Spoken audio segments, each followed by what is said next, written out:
말은 이 산에서 예배하였는데 당신들의 말은 예배할 곳이 예루살렘에 있다 하더이다.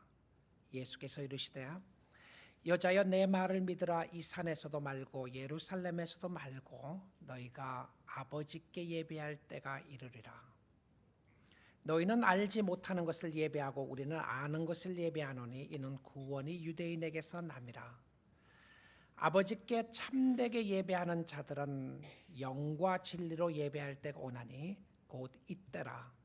아버지께서는 자기에게 이렇게 예배하는 자들을 찾으시느니라. 하나님은 영이시니 예배하는 자가 영과 진리로 예배할지니라. 아멘. 아멘.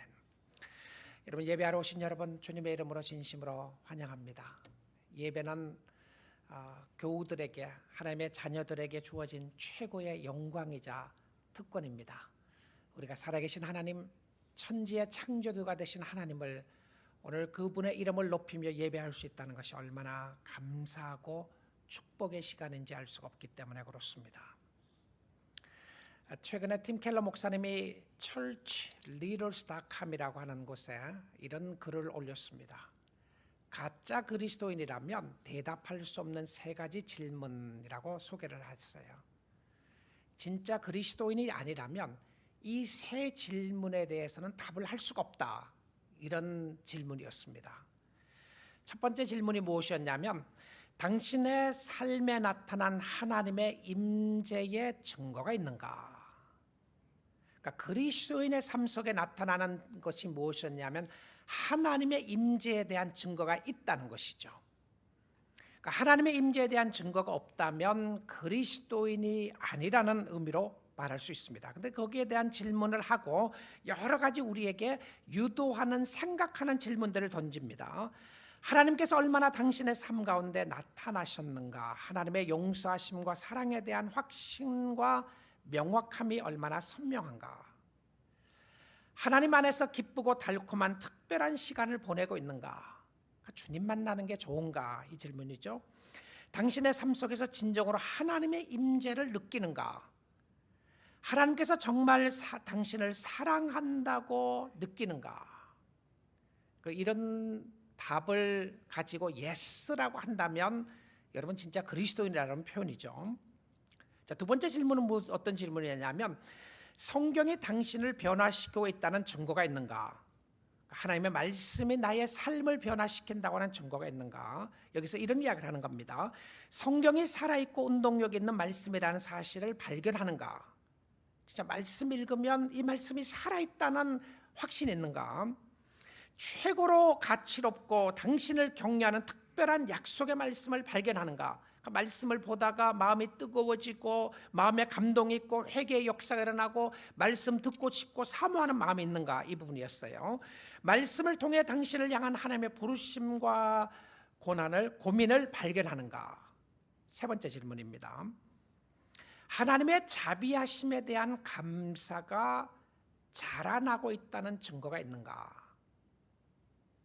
하나님의 은혜에 대한 감사가 자라고 있는가? 1년 전보다 지금, 아니 한 달 전보다 지금, 아니 일주일 전보다 지금 하나님의 은혜에 대한 감사가 있는가? 그리고는 이런 질문들을 합니다. 당신에게 있는 하나님의 은혜가 과거에 비해 더욱 영광스럽다는 사실을 발견하고 있는가? 살면 살수록, 예배를 드리면 드릴수록 하나님 정말 은혜가 크십니다. 하나님 은혜 감사합니다. 당신의 마음에 악함이 자라남을 의식하고, 그러니까 죄성에 대한 어웨어네스가, 죄에 대한 것을 더 발견하게 되고 더욱 하나님의 자비의 귀함을 붙잡고 의존하려고 하는가? 자신의 죄악된 모습을 보면서 하나님, 내가 주님을 붙잡지 않고서는 살 수 없습니다. 이런 고백이 있다면 여러분 진짜 그리스도인 줄 믿습니다. 진짜 그리스도인이 아니라면 이런 고백이 할 수 없다는 것이죠. 우리 사랑하는 성도 여러분, 예배는요 진짜 크리스천이어야 진짜 예배를 드릴 수 있습니다. 가짜 예배도 있는 거죠. 여기 보니까 가짜 예배가 있었어요. 알지 못하는 거 예배하는 사람이 있다고 그랬어요. 하나님과의 관계가 없으면 하나님께 예배할 수가 없어요. 하나님 받지 않으십니다. 예배는 성도들에게 주어진 축복의 통로이죠. 하나님께 가까이 갈 수 있는 채널과 같은 것입니다. 통로예요. 요한복음 4장에서 여러분이 잘 아는 말씀이죠. 우리가 잘 아는 familiar한 참 잘 알고 있는 내용의 말씀인데요. 이 놀랍게도 이 가르침은 예배에 대한 중요한 핵심을 가르치는 이 가르침 속에 유대인들에게 가르친 것도 아니고 예수님을 따라오는 수많은 무리들에게 가르친 것도 아니고 자기가 사랑하는 12명의 제자들에게 사랑하는 나의 제자들아, 너가 예배를 드리려면 이렇게 드려야 하고 하나님은 이런 분이시고 하나님 앞에 예배하기 위해서는 이렇게 해야 된다, 그렇게 가르친 것이 아니었습니다. 놀랍게도 예배에 대한 놀라운 위대한 이 진리를 유대인이 아니라 이방 사람에게 가르쳤고요, 남자가 아니라 여자에게 가르쳤고, 현숙하고 조숙한 여자가 아니라 세상의 창녀와 같은 여인에게 예배가 뭔지를 가르쳤다는 사실은 놀라지 않을 수가 없습니다. 우리는 세상적인 기준과 잣대를 가지고 누가 진짜 예배자인가, 누가 예배를 잘 드리고 있는가를 판단할 수 있습니다. 그런데 하나님은 세상적인 생각과 기준을 다 없애시고 하나님이 놀라운 잣대를 사용하셨는데 그 잣대가 무엇이었냐면 마음의 공허함과 마음의 답답함과 하나님 없이는 살 수 없다고 고백하는 한 여인에게 가서 사랑하는 딸아, 진짜 예배하는 방법을 가르쳐주겠다, 예배가 무엇인지를 가르쳤다는 사실이 놀라지 않을 수가 없습니다. 아버지께서는 예배자를 찾고 계세요. 예배자를 찾고 있다고 이야기합니다. 하나님이 찾으시는 예배자는 누구인가?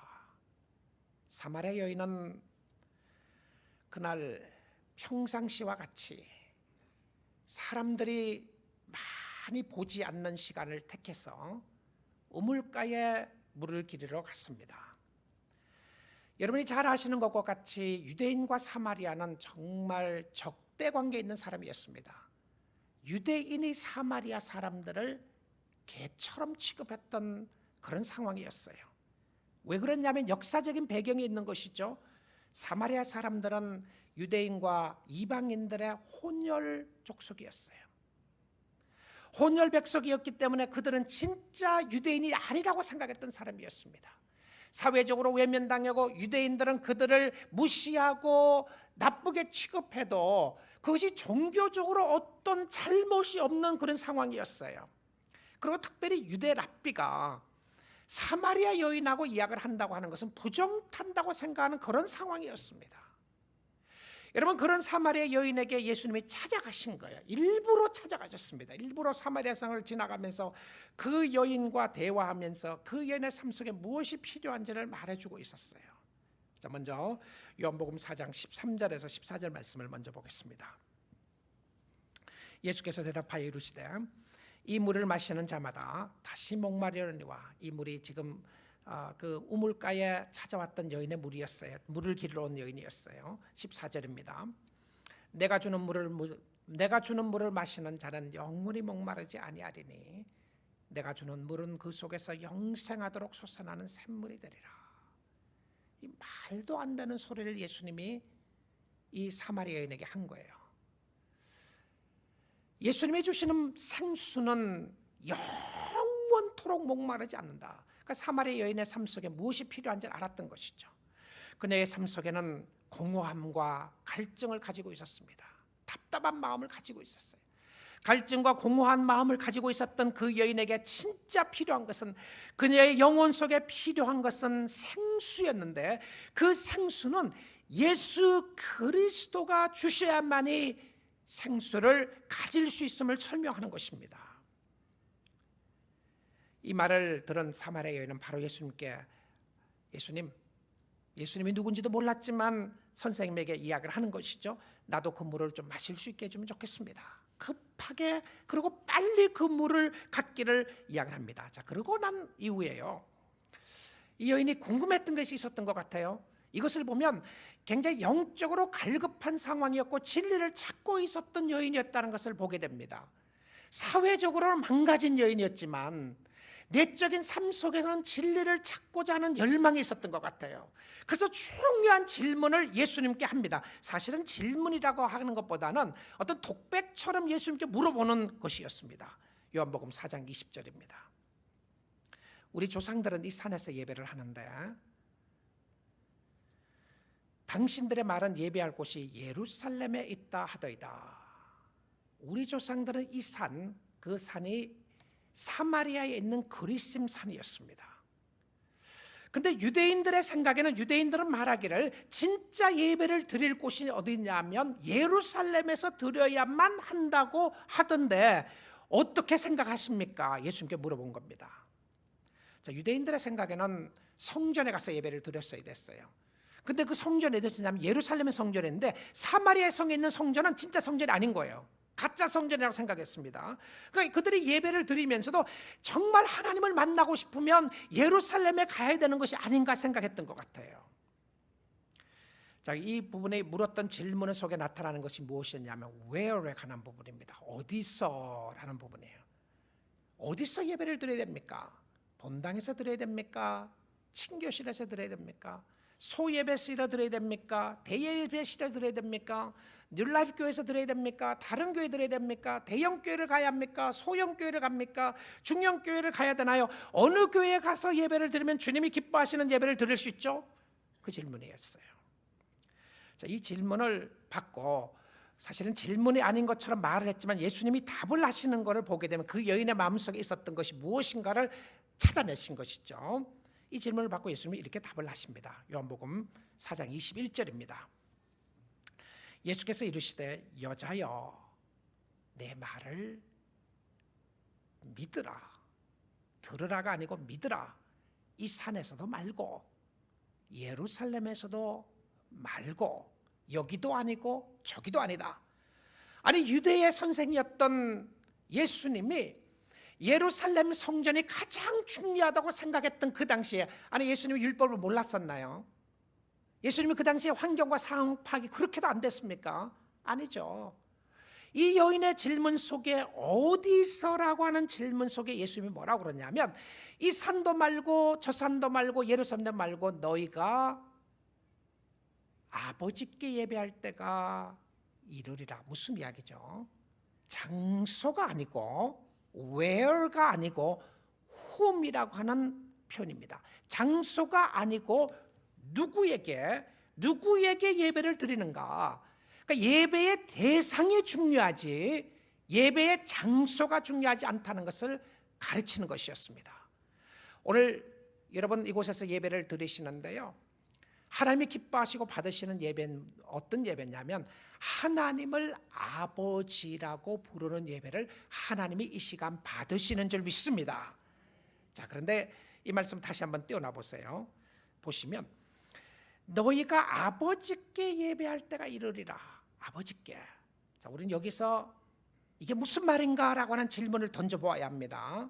왜 그러냐면 예수님이 사마리아 여인하고 이야기를 하고 이방 여인이었고 또 이 여자하고 이야기를 하면서 무슨 이야기를 하느냐 하면 아버지께 예배할 때가 온다고 이렇게 이야기해요.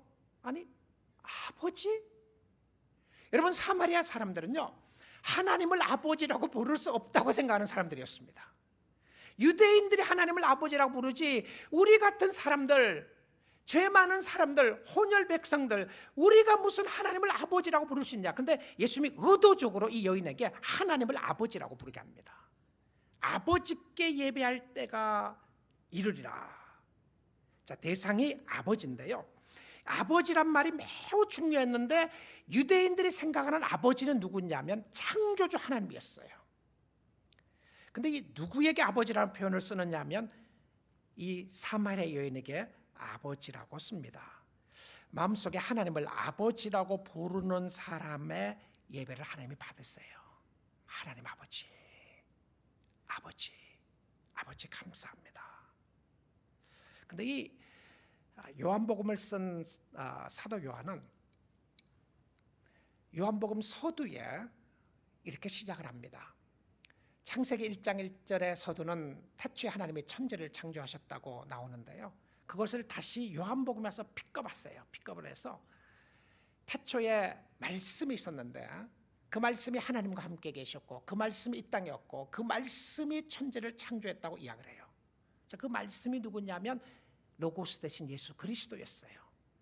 그러면 요한복음을 통해서 가르쳐주고 싶었던 것은 무엇이었냐면 천지를 창조하셨던 구약의 하나님이 지금 이 땅에 오신 예수 그리스도라고 하는 것을 보여주는 겁니다.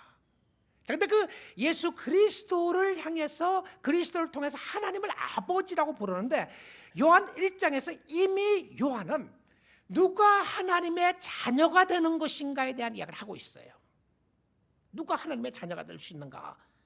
하나님을 아버지라고 부를 수 있는 사람은 누구인가? 유대인인가? 이방인인가? 남자인가? 여자인가? 귀인인가? 천한 사람인가? 부자인가? 가난한 사람인가를 다 배제하시고 누가 하나님의 자녀가 되는지에 대한 이야기를 요한복음 1장 10절부터 이야기를 합니다. 1장 10절 한번 보겠습니다. 그가 세상에 계셨으며 그가 세상에 계셨으며 세상은 그로 말미암아 지은 바 되었으되 세상이 그로 말미암아, 그가 여기서는 클리어합니다. 예수였습니다.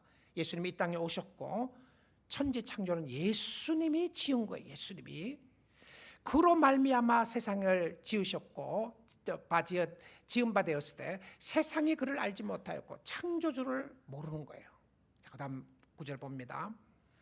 자기 땅에 오며, 자기 땅이 어디죠? 유대 땅입니다. 이스라엘이고 예루살렘이에요. 자기 백성이 누구였습니까? 여기서 이야기하는 자기 백성 유대인들이었습니다. 그런데 자기 땅에 오고 자기 백성에 오는데 그들은 영접하지 아니하였으나 많은 사람들이 예수님을 버렸어요. 배척했습니다. 자, 그다음에 12절 봅니다. 영접하는 자, 곧 그 이름을 믿는 자들에게는 하나님의 자녀가 되는 권세를 주셨으니. 믿습니까? 누가 하나님의 자녀가 된다고요? 영접하는 자, 그리고는 누굽니까? 그 이름을 믿는 자들에게는 하나님의 자녀가 된다. 오늘 여러분이 하나님의 자녀가 된 줄 믿습니다. 하나님의 이름을 믿고 예수 그리스도를 마음속에 모시는 여러분이 구약 성경이 이야기하는 유대인이었고 선택받은 백성이었고 하나님의 자녀였다는 것을 이미 여기서 설명을 했습니다. 자, 13절 갑니다. 조금 더 12절 말씀을 설명을 붙이기 위해서 13절에 이렇게 이야기를 합니다. 이는 혈통으로나 육종으로나 사람의 뜻으로 나지 아니하고, 혈통이 무엇입니까? 가문을 통해서 나지 않고요, 육적으로나 육신의 방법대로 하지 않고 사람의 뜻대로 나지 않고 오직 하나님께로부터 난 자들이라. 하나님의 자녀들은 누구인가?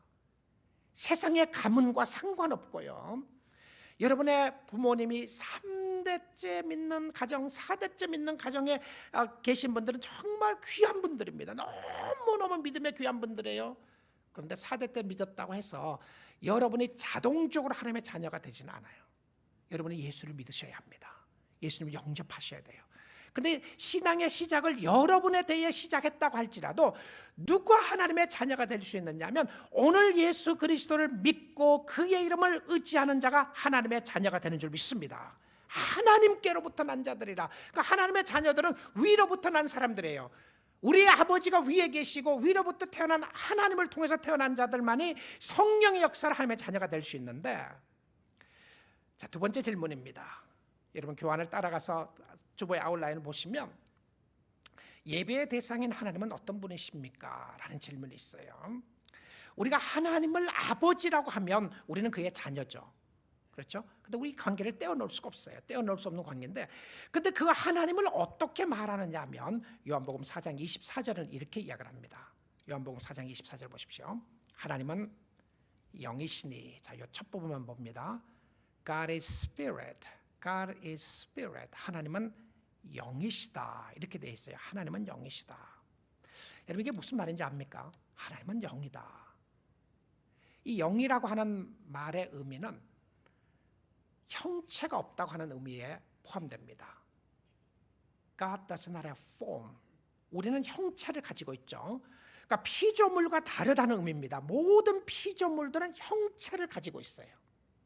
새의 형체가 있고 동물의 형체가 있고 사람의 형체가 있습니다. 근데 하나님은 형체가 없었어요. 하나님은 손이 없고 발이 없고 하나님은 우리처럼 이렇게 생긴 그런 모습이 없습니다. 형체가 없다는 의미예요.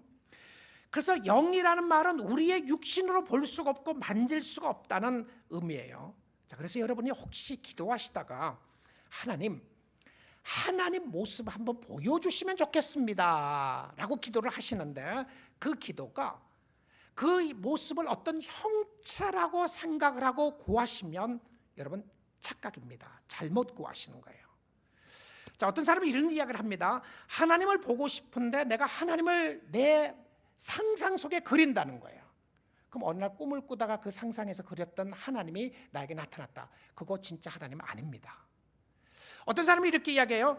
하나님 형체 예수님을 보려고, 그러니까 예수님 사진, 우리가 보는 예수님의 사진을 보고 그것이 예수님이 하나님이라 생각하는 사람이 있다. 사실 그 실물 그림에 나오는 예수님의 그림은 진짜 예수 그림이 아닙니다. 혹시 그 그림 가지고 계신 분들 너무 실망하지 마시고요. 그랬을 거라고 하는 것을 추측해서 그린 그림이었던 것이죠. 자, 그래서 우리 교회에 보시면 예수님의 형상에 대한 그림의 사진이 아무것도 없습니다. 왜냐하면 형체를 우리가 말하기가 쉽지 않기 때문에 없어요.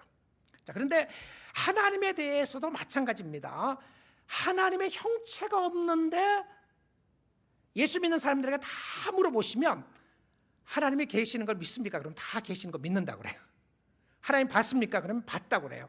근데 그때 어떤 경우는 답을 하기가 쉽지 않는 사람들은 진짜 믿는다고 그러고 봤느냐 그러면 답을 하기 쉽지 않아서 봤는지 안 모르는지 모르겠다 이렇게 이야기를 합니다.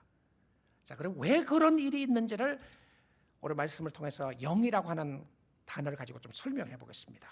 자, 하나님이 영이시기 때문에 장소에 대한 제한받을 수가 없다는 것이죠. 그렇죠? 저는 박영배라고 하는 목사는, 사람은 이 자리에 있고 똑같은 시간에 제가 다른 자리에 있을 수가 없습니다. 여러분 모두가 마찬가지입니다. 제가 오늘 이 시간에 여기서 설교하면서 한국에서도 설교할 수가 없어요. 요즘은 라이브 스트리밍이 너무 잘 돼갖고요, 라이브 스트리밍으로 할 수 있습니다. 바로 볼 수 있어요. 그렇다고 할지라도 그건 제가 아니고 저는 여기에 있는 겁니다. 제가 여기 있으면서 집에 있을 수가 없어요. 왜냐하면 제가 가지고 있는 육체의 형체는 시간과 공간의 제한을 받게 되어 있습니다. 자, 하나님이 영이시라고 하는 의미는 하나님은 어디든지 계시는 분이시라고 그랬죠. 그래서 예레미야 23장 보겠습니다. 예레미야 23장 23절 24절인데요. 우리 같이 한번 읽어보도록 하겠습니다. 읽습니다. 여호와의 말씀이니라. 나는 가까운 데에 있는 하나님이요 먼 데에 있는 하나님은 아니냐. 자, 그 부분은 여기도 있는데 저기는 없느냐 이런 질문이죠. 그러니까 스스로 하나님이 말씀을 하시면서 우리에게 유도 질문하는 겁니다. 생각해 보라는 거죠. 우리에게 유도 질문이에요. 자, 그 다음에 24절 봅니다. 24절 같이 읽습니다. 시작. 여호와의 말씀이니라. 사람이 내게 보이지 아니하려고 누가 자신을 은밀한 곳에 숨길 수 있겠느냐. 여호와가 말하노라. 나는 천지에 충만하지 아니하냐. 자, 이 말씀을 조금 살펴봅니다. 사람들이 이렇게 이야기를 하는 거예요. 하나님이 어디 있느냐. 그리고 하나님 앞에부터 내가 좀 숨었으면 좋겠다. 숨을 수 있느냐.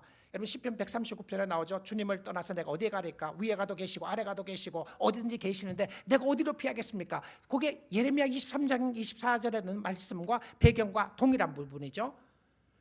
숨길 수 없느니 여호와가 말하노라. 이 강력하게 하나님이 직접 말씀하시는 거로 그냥 스탬프를 찍는 것처럼 이야기하는 거죠. 여호와가 말하노라. 도장을 꽝 찍습니다. 나는 천지에 충만하지 아니하냐. 하나님 볼 수 있습니까? 못 봅니까? 이 말씀으로 보면 볼 수 있습니까? 못 봅니까? 왜 이렇게 자신이 없으세요? 볼 수 있습니까? 없습니까? 볼 수 있어요. 하나님의 충만한 영광과 은혜를 볼 수 있습니다. 왜냐하면 하나님이 충만하지 않느냐. 세상에 충만하지 않느냐. 자, 그러면 여러분이 이런 질문을 할 수가 있습니다. 하나님의 영이시고 형체가 없다면 그럼 왜 성경에서는 여호와의 눈이라는 표현이 나오느냐. 하나님의 눈은 선인과 악인을 살펴보시되 여호와의 눈은 자기를 경외하는 자를 살펴보시고 여호와의 눈은 눈동자는 그들을 지키시고 보호하신다고 하는 여호와의 눈이 나옵니다. 눈만 나오지 않습니다. 여호와의 손이 나와요. 여호와의 손이 너희를 도울 것이다. 능력의 손, 권능의 손을 이야기를 합니다. 다니엘서에 보게 되면 여호와의 손가락이 나옵니다. Finger of God. 여호와의 손가락이 벽에 글을 쫙 쓰고 나고 지나갔습니다. 그럼 도대체 그게 뭐냐?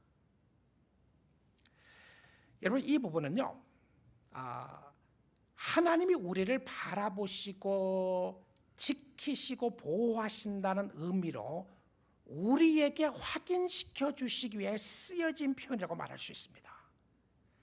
하나님이 지키시고 보호하신다. 형체가 없는데 어떻게 지키시고 보호하냐? 하나님이 인도하신다. 그래서 하나님이 인도하는 손길이라고 표현을 썼고요, 지키시고 보호하시는 가운데 눈동자가 모든 사람들을 다 본다고 하는 의미로 썼습니다. 그런데 제가 이 부분을 묵상을 하다가 존 켈빈이 여기에 대한 해석을 하는 것을 보게 되었습니다. 상당히 공감 가는 해석이었는데요, 왜 형체가 없다고 해놔놓고는 하나님의 손과 하나님의 눈을, 하나님의 귀를 이야기했는가? 이 부분이었습니다. 존 켈빈이 이야기하기를 그것은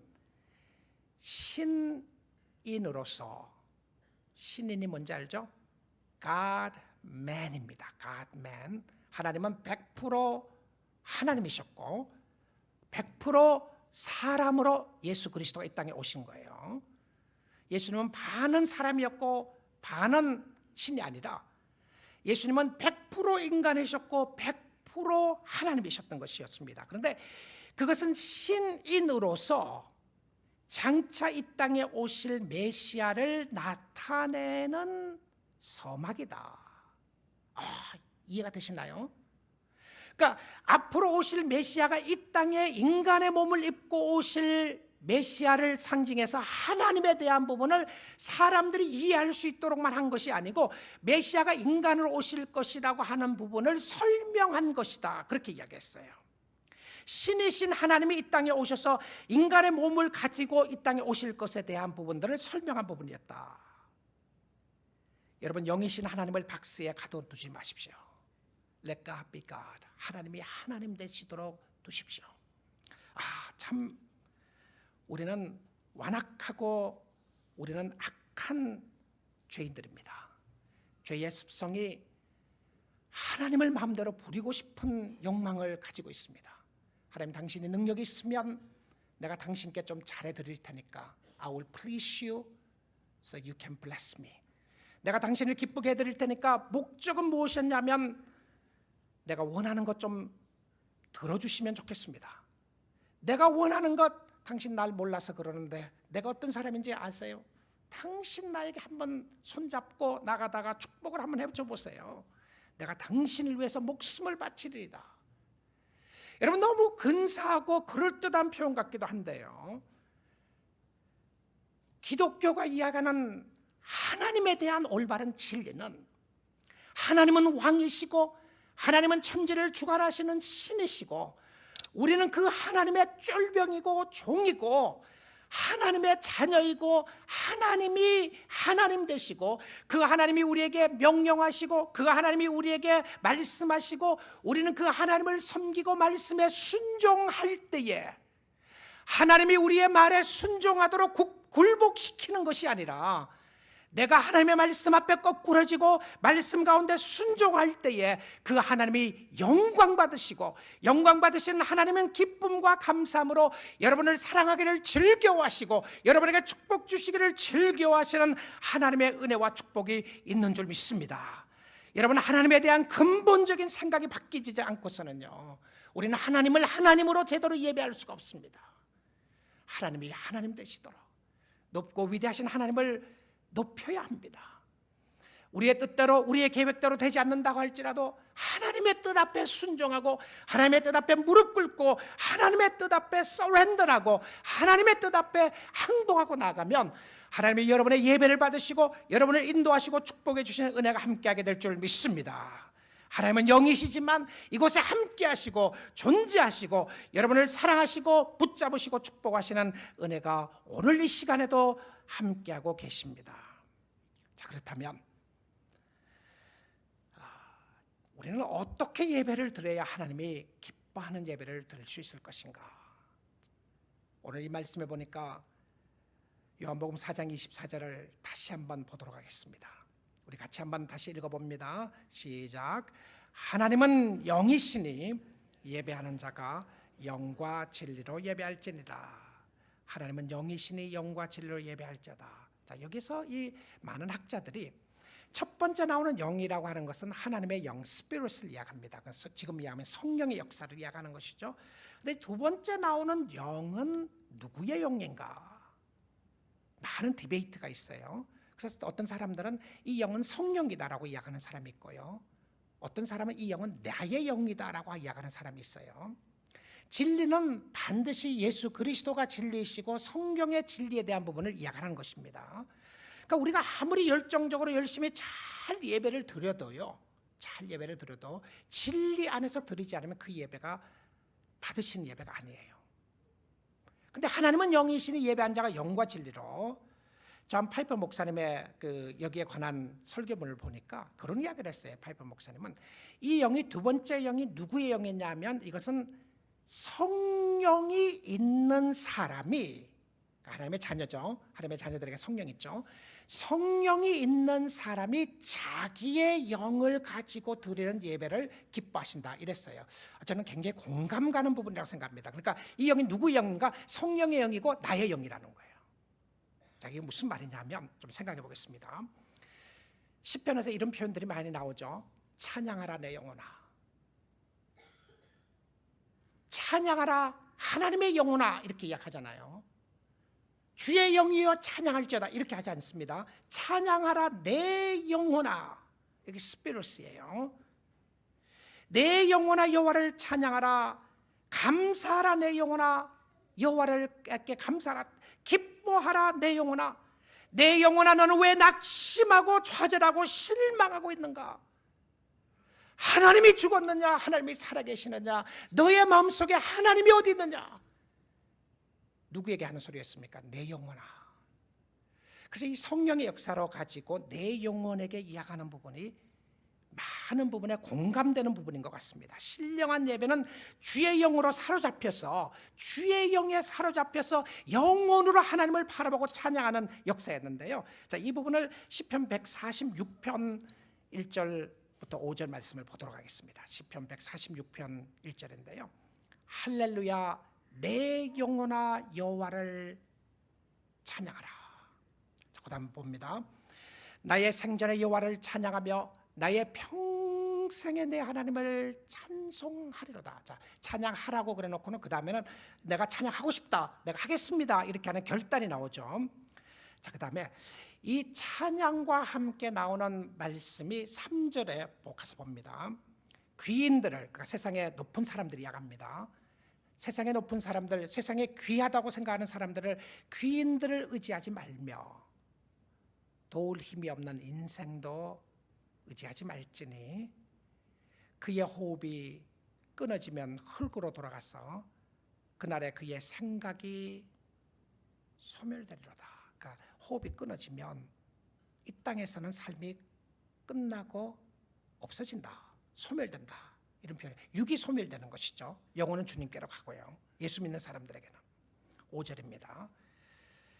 야곱의 하나님을 자기의 도움으로 삼으며 여호와 자기 하나님에게 자기의 소망을 두는 자는 복이 있도다. 그런데 제가 이 말씀을 묵상하다 그런 생각이 들었어요. 마음에 이런 생각이 든 게, 하나님을 진짜 찬양하는 사람은 누구인가? 입술로서 노래하는 사람이 아니고요, 하나님 높고 위대하심을 찬양합니다, 이것도 귀한 거죠. 왜냐하면 입술을 가지고 찬양을 해야 되니까요. 마음을 가지고도 찬양을 하는데, 정말 하나님을 찬양하는 사람은 누구이냐면 누구를 의지하느냐와 관계가 있음을 이 성경은 설명을 합니다. 그러니까 진정한 예배와 진정한 찬양은 누구를 의지하느냐에 관계가 있다는 것이죠. 매우 밀접한 관계가 있다는 거예요. 하나님을 찬양하는 것은 입술로 노래하고 있지만 내 마음은 사람들을 의지하고, 내 마음은 세상을 의지하고, 내 마음은 나 자신을 의지할 수 있다는 겁니다. 그러면 진정한 찬양과 예배를 드릴 수가 없다는 겁니다. 여러분, 찬양은 누구를 신뢰하느냐와 관계가 있습니다. 오늘 여러분의 마음을 다하고 정성을 다해 하나님을 찬양하고 하나님을 노래하면 하나님을 구주로, 아버지로, 여러분의 삶 속에 여러 가지 힘들고 어려운 가운데서도 정말 나를 도울 수 있는 분은 살아계신 하나님이십니다. 하나님 감사합니다. 오늘도 하나님의 손길을 기다립니다. 하나님 앞에 소망을 두고 하나님을 신뢰하게 되는 역사가 있게 되는 줄 믿습니다. 사랑하는 성도 여러분, 진정한 예배는 하나님을 신뢰할 때 오는 것입니다. 하나님 의지하세요. 여러분, 의지하지 못할 상황이 너무 많지 않으세요? 의지하지 못할 환경이 많지 않습니까? 사람들 때문에, 어려움 때문에 내가 불평할 수 없고 할 수밖에 없고 원망할 수밖에 없는 모습이 많지 않으세요? 그런데 하나님 앞에 진정한 소망을 두고 신뢰하지 않으면 우리는 결코 이 땅에서 만족하며 살 수가 없습니다. 만족할 수가 없어요. 만족하지 못하는 것뿐만이 아니고 지속적으로 불평을 할 수밖에 없는 모습들이 있어요. 제가 2주 전에 에스칸디도에 있는 그 신학교 공부하러 갔다 왔잖아요. 공부하러 가서 아침 시간에 그 아침 먹고 커피 마시러, 커피숍들은 얼마든지 갈 수 있지만 아침 먹을 때 식당을 찾고 있었어요. 요즘은 정말 어디 가더라도 옐프라는 게 있어갖고요, 얼마나 리뷰가 잘 되는지 모릅니다. Best breakfast place in Escondido. 이걸 딱 치면 거기에 브렉퍼스트에 대한 부분은 쫙 나와요. 식당은 리뷰해 놓은 게 나오고 어떤 음식이 맛있고 어떤 음식은 시키지 말아야 되고 친절하지 않다, 분위기는 어떻다, 이런 부분이 쫙 나오고 메뉴까지 나오고 그 메뉴가 돈이 얼마인지까지 다 보여줘요. 그래서 아침 먹으러 하나 찍었더니 좋은데 몇 군데 중에서 하나 나왔어요. 그 식당 이름이 뭐였냐면 홈 스윗 홈 카페였습니다. 홈 스윗 홈. 그래서 이게 좋은 거다. 그런데 리뷰도 잘 나왔어요. 그래서 거기 가서 이제 식사하러 갔는데요. 조그마한 정말 시골 아침 먹을 수 있는 식당이었어요. 들어가니까 이렇게 프레이즈들이 글귀가 여러 개 막 벽에 붙어 있었어요. 이렇게 붙어 있었는데 이제 제가 앉았던 짝 앞쪽으로 보니까 무슨 글이 붙여져 있었냐면 Pray hard, work hard, trust God 이렇게 적혀 있어요. 열심히 기도하고 열심히 일하고 그 다음에 하나님을 의지하라, 신뢰하라, 요 글이 걸려 있었어요. 근데 나무로 파서 이렇게 했는데 그 다음에 이제 고리를 하나 딱 엮어갖고요, 거기 밑에 다른 글귀가 있었어요. 그 다른 글귀를 보니까 이런 글이 적혀 있었습니다. Sorry, 딱딱딱 점을 sorry하고 점 3개가 딱 찍혀 있었어요. 뭐 3개가 중요한 건 전혀 아니지만 말입니다. 죄송합니다. 그래놓고 이렇게 적혀 있었습니다. Yesterday was the deadline for all complaints. Yesterday was the deadline for all complaints. 불평하는 것은 어제로 마감 시간이 다 지나갔습니다. 불평은 어제로 끝났습니다. 오늘은 아닙니다. 이 글귀가 마음에 확 와닿았어요. 여러분, 불평할 수 있는 게 얼마나 많아요? Deadline was yesterday. 오늘 했더라도 내일은 다시 하지 않는, 내일을 주신 하나님, 오늘 주신 하나님께 감사드리고 찬양드리고 오늘 예배 가운데 인도하신 하나님께 감사드리고 하나님을 바라보면 하나님이 여러분을 맞이하시고 붙잡으시고 축복하시고 인도하시는 줄 믿습니다. 신령과 진정으로 드린 예배를 주님이 기뻐하세요. 진리 가운데 드린 예배를 기뻐하시고요. 그래서 성경대로 가르치고 말씀이 말씀대로 가르치느냐 안 가르치느냐가 너무 중요한 요소입니다. 내가 예배 들어간다 갔더니 은혜가 되더냐 안 되냐, 분위기가 좋더냐 안 좋더냐, 사람이 있더냐 없더냐, 이런 부분은 사실은 차후의 문제입니다. 정말 중요한 것은 무엇이냐면요, 우리 공동체 예배보다 더 중요한 것은 무엇이냐면 이 자리에 모여있는 여러분, 삼부 예배를 들으신 여러분 한 분 한 분이 하나님을 잘 예배하고, 하나님, 내가 예배를 통하여 주님을 바라보고 주님을 섬기겠습니다. 주님 앞에 가까이 가겠습니다. 나 같은 죄인 살려주신 주님의 은혜 감사합니다. 은혜에 감사해 나가고 말씀 가운데 나가고 주님 앞에 나가면 그 예배를 하나님이 받으시는 줄 믿습니다. 신령과 진정으로 드린 예배. 존 맥갈더 목사님이 참된 예배라고 하는 책에서 신령과 진정으로 드린 예배는 이런 것들이 있게 된다고 말했어요. 신령과 진정으로 드린 예배 속에는 이런 것이 있게 된다. 어떤 것이 있게 되느냐면 성령께 사로잡히는 예배이다. 주의 영께 사로잡힌다. 이것은 성령이 우리에게 감동을 주고 회개하게 하고 가슴을 뜨겁게 하고 변화시키게 한다. 이것은 하나님의 말씀 안에 거하게 한다. 말씀 듣는 것을 기뻐하고 말씀의 인도하심을 받으려고 하고 하나님을 찾고자 하는 목마름이 있게 된다. 하나님 말씀해 주세요. Teach me, Lord. 말씀해 주시고 가르쳐 주세요. 오늘 내가 주의 음성을 들어야겠습니다. 그리고 생각과 마음을 하나님께로 집중시키게 한다. 여러 가지 염려와 걱정들이 있지만 나누어지는 마음이 아니라 한 마음으로 주를 사모하고 전심으로 주를 섬기고자 하는 마음을 갖는다. 하나님이 찾으시는 기뻐하는 많은 예배자들이 우리 뉴라이프 교회에 많이 일어날 수 있기를 원합니다.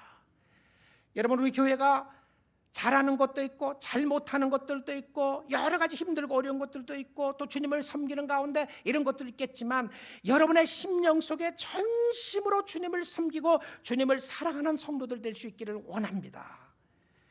이 마음으로 주님을 섬기는 부분에 대해서 이야기하면서 맥과르트 목사님이 이런 이야기를 했어요. 아까 제가 이야기했던 부분과 맥락이 같은 부분인데요. 하나님을 섬길 것인가 하나님을 이용할 것인가 이런 부분인데요. 하나님께 충성을 다하면서 충성을 다하는 척하면서 내 자신의 유익만을 꾀하는 것은 그분을 예배하는 것이라기보다는 그분을 조롱하는 것이다. 하나님이 영광 받으신다는 것보다는 하나님의 영광 받으시는 것보다는 우리가 만족해야 한다고 생각할 때에 우리는 하나님을 우리 아래에 가둬두는 것이다.